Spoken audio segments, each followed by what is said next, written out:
Magandang araw mga lods, mga idol. Ngayon mag-tutorial tayo kung paano magkabit ng busina mga lods, mga idol, sa motor na to. Ito yung nasa likod ko yung nakikita. So scooter to mga lods, mga idol. So paano ba magkabit ng busina? So ganito yung kanyang busina na binili ng may-ari. So yung maliit lang na busina mga lods, mga idol. So meron na rin siyang relay. Kung paano ikakabit ang relay sa wiring ng busina na step by step. So samahan nyo ako mga lods, mga idol, sakaling matuto kayo kung paano magkabit ng busina sa ating mga motor mga lods, mga idol. So tara. Mga lods, mga idol, so magkakabit na tayo ngayon ng busina. So busina dito sa scooter na to. Yan, so scooter to mga lods, mga idol. So ano ba ang kailanganin pagka nag wiring ng busina or naglagay ng relay sa busina? So ito mga lods, mga idol, ang kailangan natin syempre, ito bagong busina ito, syempre yung gumagana, huwag yung sira. Tas 5-pin relay, yan. So ito yung nabibili lang ng 90 na may kasama ng socket mga lods, mga idol. 5-pin or pwede rin yung 4-pin relay. Syempre tape, electrical tape, at syempre wire, dahil maglilinya tayo ng dalawang wire.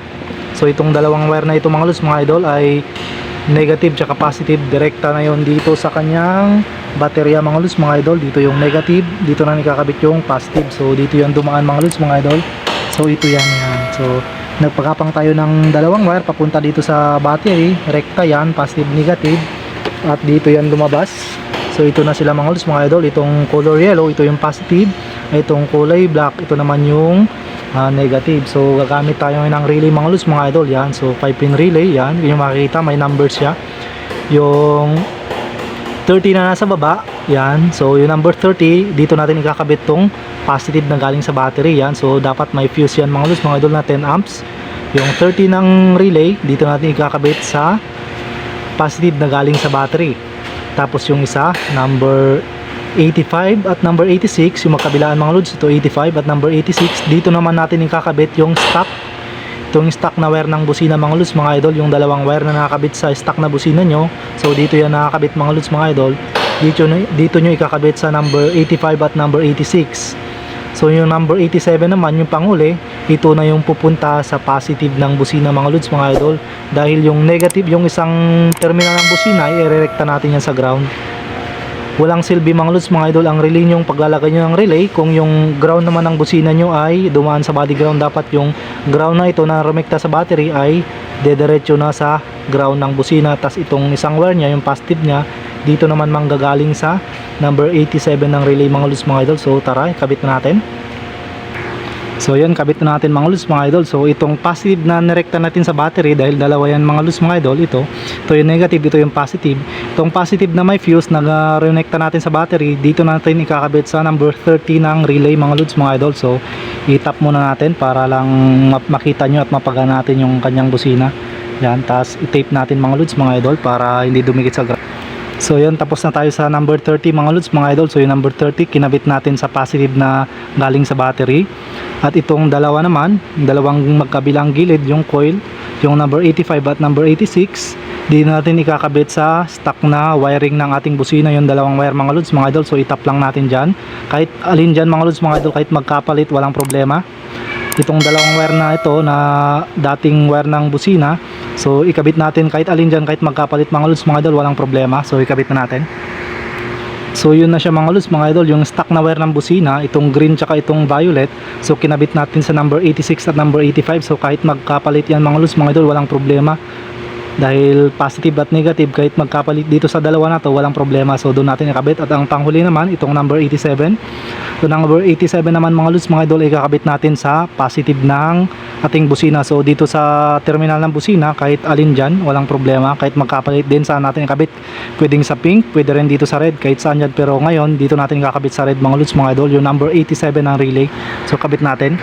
So yun mga lods, mga idol, na ikabit na natin yung number 87. So ito yung number 87 ng relay. So ito na yung output papunta sa ating load or consuming device.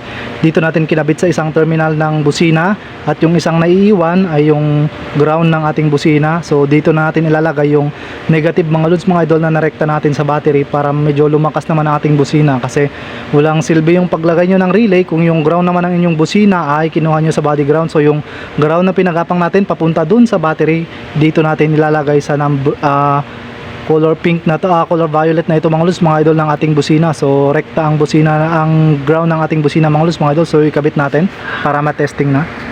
So yun mga lods mga idol, so nakabit na natin lahat. So yung ground na pumunta sa battery, pumunta sa isang terminal ng busina. Yung number 87 ng relay, nakabit na dito sa isang terminal ng busina.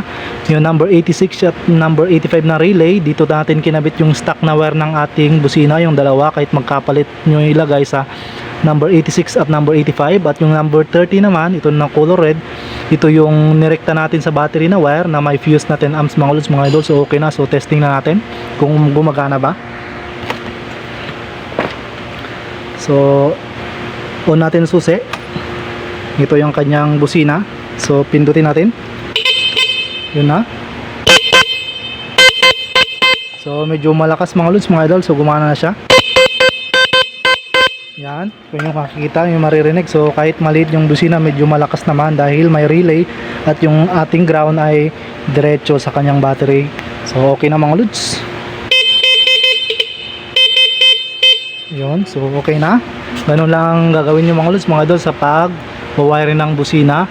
Pag kayo nagkabit ng busina, naglagay kayo ng relay, dapat ang ground ng ating busina ay hindi tayo kukuha sa body ground. Dapat ang ground ng ating busina diretso sa ground ng battery, at yung positive na wire na dinaan natin sa battery, dapat may fuse yun mga lods mga idol na 10 amps.